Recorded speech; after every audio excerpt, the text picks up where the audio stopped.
সরকাররা আমি বলবো যে সরকার আপনি কি শুধু এই দেশের সংখ্যাগরিষ্ঠরই সরকার? আপনি কি সংখ্যালঘিষ্ঠ সরকার না? আপনি কি হিন্দু বৌদ্ধ খ্রিস্টান তাদের কি আপনি সরকার না? সরকার চেঞ্জ হবে, ইটস নরমাল। সরকার চেঞ্জের সাথে সংখ্যালঘু মার খাবে, ইটস নট নরমাল। আমাদের যে ৮ দফা দাবি, সেই ৮ দফা দাবি পূরণের জন্য আমরা এখানে আজকে মানে আগের থেকে প্ল্যান ছিল যে ৪ অক্টোবর আন্দোলন করাবে, তো সেই জন্য আমরা এখানে আন্দোলন করতে আসছি মূলত আমাদের ৮ দফা দাবির জন্য। সরকার চেঞ্জ হবে, ইটস নরমাল, চেঞ্জ হতেই পারে, কিন্তু আমি কেন মার খাচ্ছি?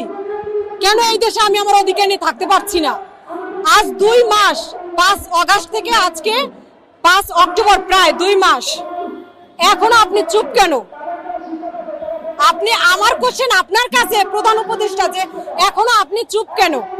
২ মাসের জায়গায় আর কয় ২ মাস আন্দোলন করলে আপনি আমাদের ৮ দফা দাবি পূরণ করবেন?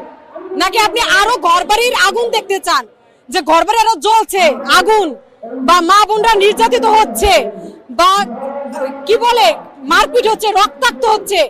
আর কত এভাবে রক্ত দেখবেন, আগুন দেখবেন, তারপরে আপনি ৮ দফা দাবি পূরণ করবেন? প্রথম হচ্ছে যে যেহেতু আমাদের পূজা এসে গেছে, প্রতিমা গড়া হয়ে গেছে, ভাঙ্গা প্রতিমা হোক বা দেবী দুর্গার সুন্দর বিগ্রহ হোক, পূজা তো আমাদের করতেই হবে। যেহেতু মা আসছেন, মাকে তো আহ্বান করতেই হবে। একটা দেশে ম্যাক্সিমাম জেলার ম্যাক্সিমাম মন্দির ভাঙ্গা হয়ে গেছে। ২ দিন আগে কিশোরগঞ্জের ভাঙ্গা হয়েছে, তার আগে যশোরের, এরকম হাজার হাজার যশোরের গল্প আছে যে মন্দির ভাঙ্গা হয়েছে। আপনি যে আমাকে কোশ্চেন করছেন যে এটা আপনি কি বলবেন, আমি এর উত্তর দেওয়ার আগে আমি প্রধান উপদেষ্টার কাছে প্রত্যেকটা কোশ্চেন রাখতে চাই যে মন্দির ভাঙ্গা হচ্ছে, আমি পুজো দেব কোথায়? আমি কি ভাঙ্গা মন্দিরে পুজো দেব? আপনি কবে স্টেপ নিবেন? কবে এই যে দুষ্কৃতকারী এদের বিরুদ্ধে কবে স্টেপ নিবেন?